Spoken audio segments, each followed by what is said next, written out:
Yeah, so welcome to this session. In this session, what we want to discuss is issues pertaining to benefits that are payable if an employee is separating from the organization. So, what we need to understand is when you talk about separation, this is the time whereby an employee is leaving the organization. Could be leaving due to natural leaving, whereby someone has resigned, could be through death, or sometimes maybe he has been dismissed or his services have been terminated, or could be retrenchment on and other things. So, we want to understand what are things that are payable to employees if they are exiting the organization. But before we talk about that issue, what I wanted to understand is separation in general, to say this is a process whereby employees are leaving the organization. So when employees are leaving the organization, what is important for us to appreciate is that there is need for to conduct some kind of exit interviews if the circumstances allow, because maybe dismissal is difficult to administer the exit interviews, but maybe when an employee has resigned, for example, you can be able to administer an exit interview to understand maybe why the employee is leaving.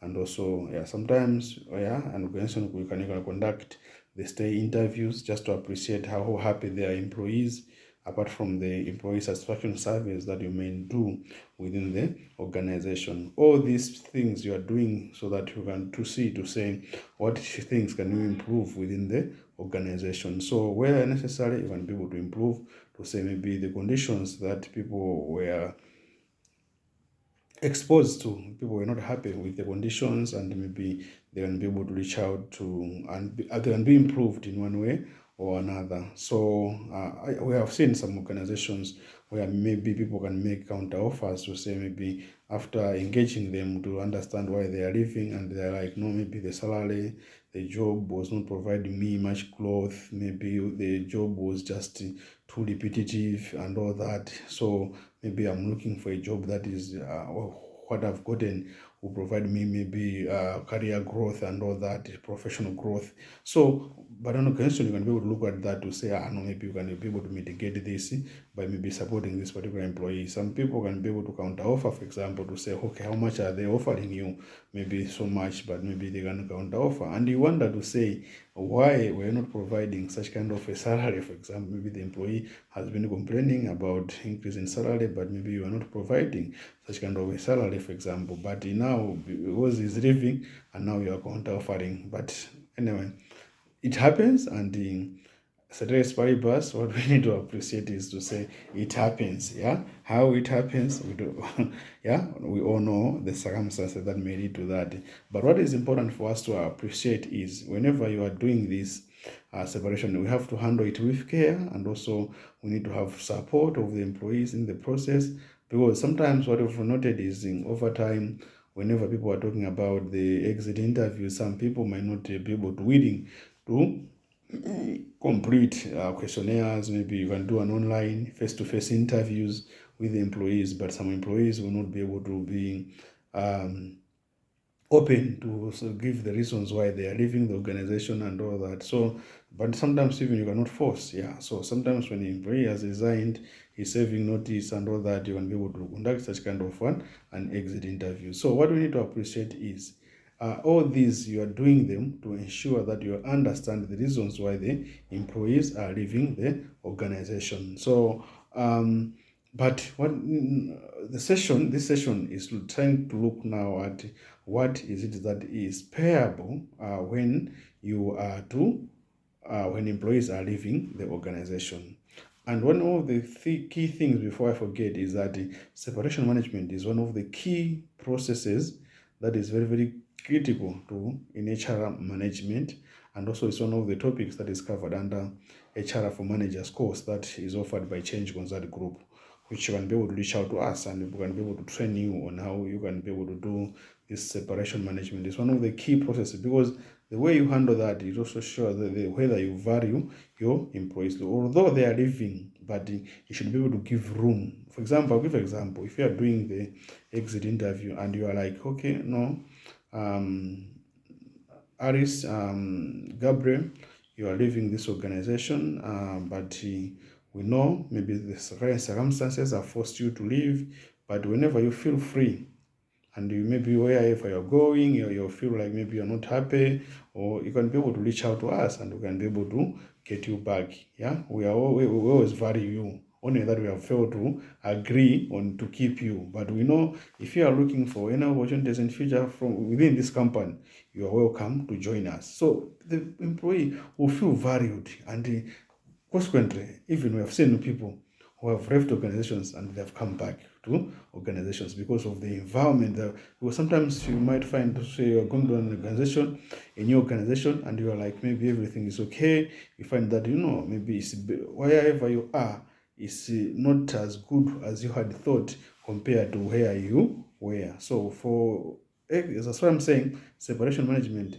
or exit interviews are also a very, very important process. How we manage it is also the employees feel valued within the organization. Now, coming to issues of payments that can be made if an employee, for example, has uh, died within the organization. This is one of the things that an employee can separate from the organization. So an employee can separate from the organization through death. This could be through maybe after sickness or other things or an accident, but maybe that is not related to work. Yeah, and whenever an employee has died, there are certain things that have to be paid to the dependents. So some of the things that have to be paid includes wages for the days worked. Yeah, maybe someone had worked from 1st to 18th, so you are supposed to pay for wages for those days from 1st to 18th. Some would just pay for the whole month that the person has died, and also some would pay maybe on top of the wages, could pay an extra money, could be 2 months salary, 3 months salary, others 6 months, others up to 1 year. It all depends on the terms and conditions of service of an organization. So this is not by law, but it all depends on the terms and conditions of service of an organization. But what is important, which I have to emphasize here, is the employees have to declare who should be able to get this kind of monies, because sometimes conditions of service, some would say will pay to the spouse, but sometimes, yeah, could be the spouse is not there, or maybe they've just married like 2 weeks ago, and maybe this person who has died has got elderly parents and all that, and this other spouse is just a boy or a girl. So I think what is important for us to appreciate is to say, if he was to give this money himself or herself, could he be able to, could he be able or she be able to pay to the spouse? So these are some of the important things that we should be appreciative. So it's always important sometimes to administer some form of a will, for example, to say whom do you think you can be has to be paid, apart from the pension will, which you are able to declare a pension, but these other benefits which are payable also by the organization when an employee has died. Yeah, you can be able to stay to say maybe who should be able to get your death benefits, for example. So yeah, you can be able to declare that, so that one will be kept, and whenever you are to process those death benefits, then you're able to look at to say, okay, whom should we pay these death benefits, because you are doing according to the will of the person who has died. If we, yeah, so that's what I'm trying to say. So there could be the wages for the days worked, could be the death benefit, could be maybe a salary for some months, yeah, could be outstanding leave days, yeah, could be pension. Pension always will be paid by the insurance company, and if it's death, there's also the life assurance, which has to be paid by the insurers, yeah, which can be 1 time annual salary, or 2 times annual salary, or 3 times annual salary, depending on the policy that you have as an organization. And also there's could be a gratuity, could be a contractual gratuity, for example, or the gratuity is in the terms and conditions of service, so that can also be paid. And also maybe if the employer was not limiting pension, you can do the penalty for pension for not limiting the pension. Yeah, so that's what is payable under death. Wages for the days worked, maybe death benefits like salary for some months, outstanding leave days, payment, pension, the life assurance, and also the gratuity if you are contractual or in the terms and conditions of service, or even the penalty, for non-remittance of the pension, And also at the same time, what you need to appreciate is there could be some other death. So the second death could be death related to work-related accident. So the work-related accident death, this one, apart from paying the wages, the outstanding leave days, the pension and the life assurance, the gratuity, you're also supposed to pay the group personal accident if you are on group personal accident policy, because the group personal accident policy is always paid after you have it's not by law, but it's done by the insurance company. So if you are on GPA, you should be able to pay that, and also the insurance company will be able to pay that. But also workers' compensation, for example, if as I said, death after an accident, you are supposed to pay the workers' compensation to the deceased employees. These are some of the benefits which I was saying to the dependents of the deceased employee. This is what I was saying, to say the importance of having a will. Who should be able to be paid these things? These are some of the things which are very, very important, and we shouldn't have to overlook them whenever we are processing payments of our employees, and also at the same time when we are managing information of our employees. And also at the same time, there's issues of the second thing, apart from the death, people can also separate from the organization through resignations. So some person can resign. So when someone has resigned, you can either you'll be able to pay the employer a notice in terms of money in lieu of notice, or maybe you can save a notice within the organization, and depending on the policy of the organization, how many months one has to save or has to pay if he's not saving the notice. Issues of the leave, outstanding leave pay, the policy would stay to say maybe if you have got outstanding leave days can be paid, but also sometimes some employees would offset that with the get the notice. So what it means is that when you are offsetting with the notice, it means you can leave immediately. You have a 1 month notice to provide to the organization, and you have leave days equivalent of 1 month. So you say, no, I'm leaving immediately, and I want my leave days to be utilized for paying for the notice, because you were supposed to pay the employer for the notice, and also either to save or to pay, and also the employer was supposed to pay you for the outstanding leave days. So you can say no, debit in, debit out.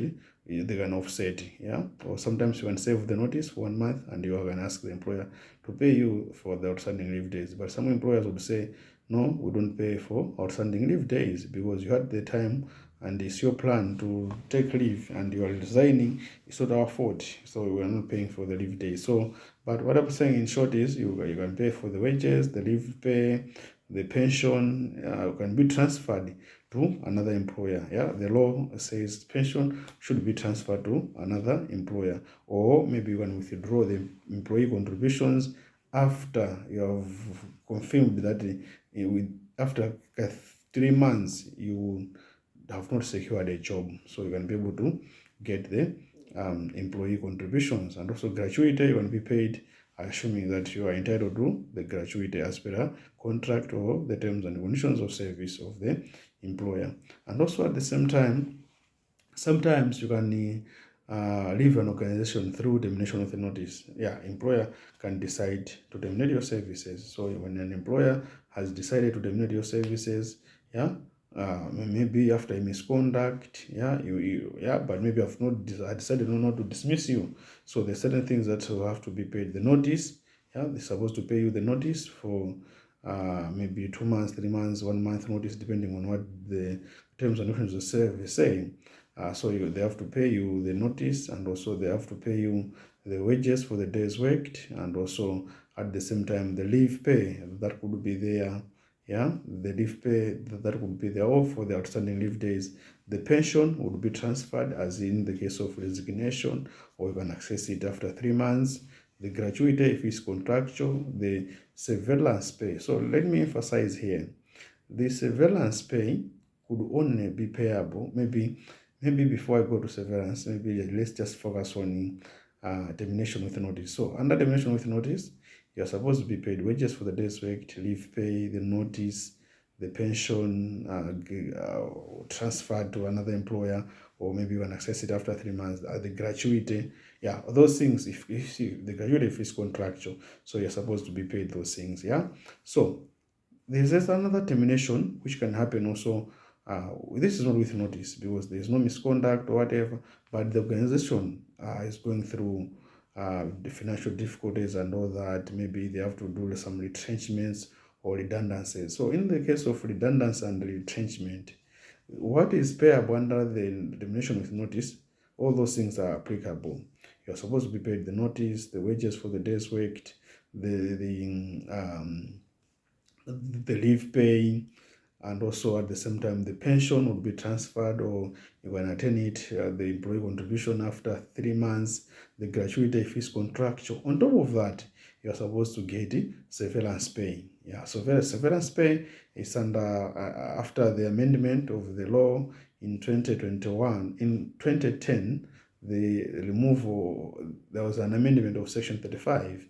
So after the amendment of section 35, they said this severance pay will now be applicable under redundancy and retrenchment. But on top of that, you're also supposed to be paid repatriation costs. Yeah, and you're supposed to be paid the repatriation costs. So maybe they have to take you from wherever you're working to your destination where you want to settle, for example. So they're supposed also to pay you repatriation costs. So that's what very, very important for us to appreciate. It's similar to termination with notice, retrenchment and redundancy, but the only additions could be the severance pay and also the repatriation costs. This is what we need to appreciate. And also there could be retirement. You can retire within the organization.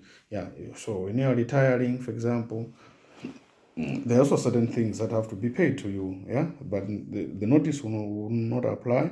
The leave days might not apply, but the wages for the days worked, because the leave days is assumed that to say you had time to take your leave. It's not any retirement is not an emergency. Yeah, it's not something that you didn't know about it. So some people would send their employees to an early leave pending retirement. Yeah, some people would send their to leave pending retirement just to ensure that they exhaust their leave days. So that is very, very important, but not like after we have retired and then you're asking to say, can you pay me my leave days? No.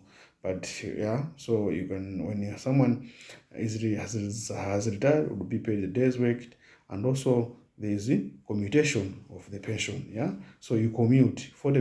It's now 50%. Yeah, so you commute 50% of the pension, and the other 50% will be paid as annuities on a monthly basis. Yeah, so this is what we need to appreciate. So it means you have retired. But what is important for us when you have a focus on retirement, it's always good to educate our employees on retirement planning, which is very, very important, so that they shouldn't be surprised when things are when they are due to retire, because they have nothing to do but to find that they are struggling and all that after retirement. And CCG tend to conduct change concert groups, which is CCG tend to conduct retirement planning trainings for organization, for employees, among other things. Yeah, so this is one of the key trainings that we also do as Change Concert Group to prepare the employees.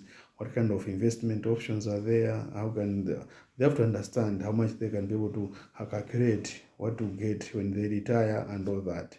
Yeah, this is very, very important, because some people, they will be surprised to say, the amount I was supposed to get is this the amount that's, but they have to know how much they anticipated. Yeah, the anticipated amount that they can be able to get when they retire. So this is very, very important.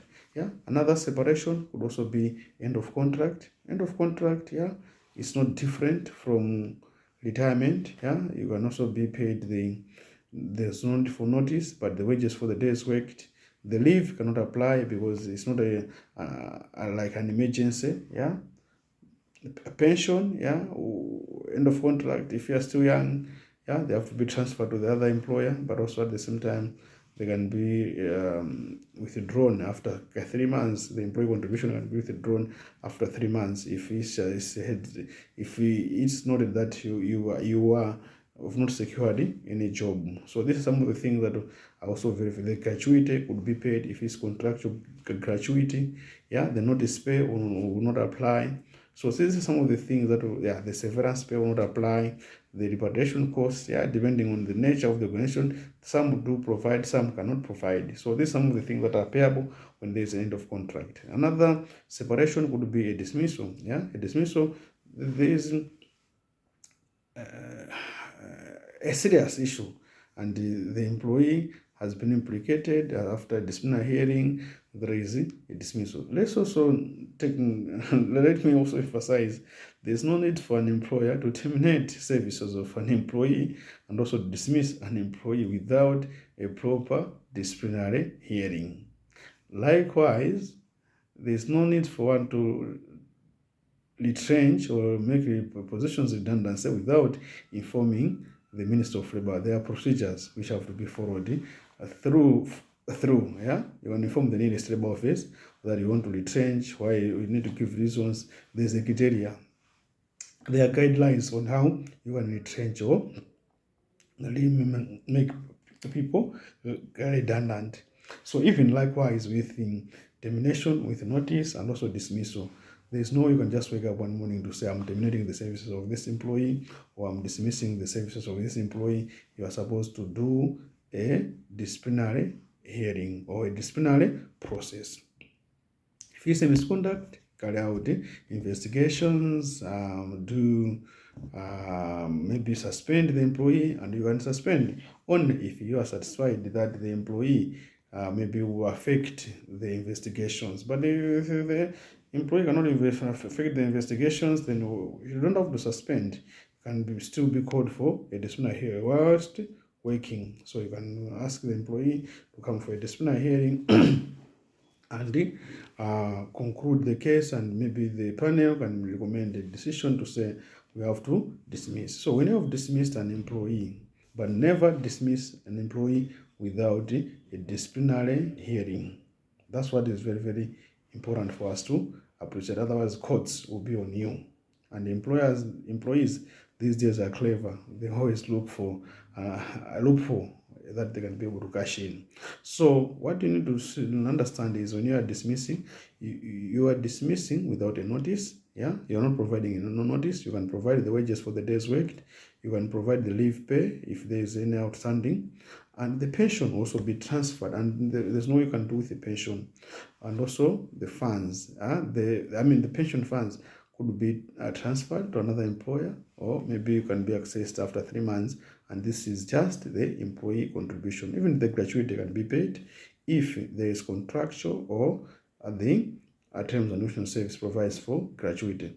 But let me emphasize, in all these processes, what we need to appreciate, one key thing that we should be able to appreciate is that whatever you are doing, these are methods of separation management on how employees can separate from the organization. And this is part of one of the courses I was talking about, to say when you are change group, you can come to an organization and conduct a HR for managers. These are some of the key things that we can be able to share under separation management, which is one of the key processes for HRs and also for line managers, because some of these things can be poorly handled because the line manager doesn't understand how to do them. Issues of handovers, for example, how do you do that, and also how do you prepare the other employees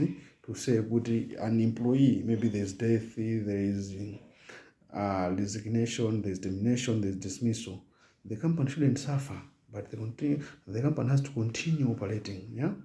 There are also some cases whereby an employee can go missing. When an employee has gone missing, the employer can also still pay the wages for the days worked to the dependent. So as I said, but this can only be done after 2 years.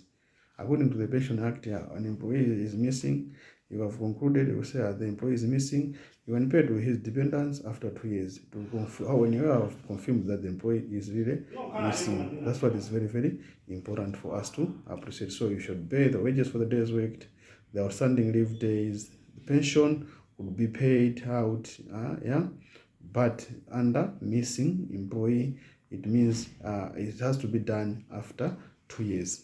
yeah, that there's confirmation to say really the person is missing, because you can pay out now, you find that maybe after just 2 weeks, 3 weeks, the person is found. Yeah, so that's one of the problem. Maybe for pension is what is emphasized to say you have to do it after 2 years. Maybe these other payments, like the salary, the gratuities, the leave pay, you can have a time frame within your organization to say, because there's no law that says these things have to be paid after. But for the pension, there's a law that says that should be paid after 2 years. But these other things you can decide within your terms and conditions. So what also is important is whenever you are developing your terms and conditions, make sure that the people who are developing or reviewing the terms and conditions are people who are conversant with the processes of the HR process and also the law that are there in Malawi. As Change Consulting Group, we can be able to help you in that regard, and you can develop and review your terms and conditions so that they are in line with the basic laws and also HR based practices in Malawi. So this session was just trying to share some of the benefits, payments that can be made when employees are separating from the organization. I hope you have enjoyed the video. Subscribe to our YouTube channel. We'll always be there for you.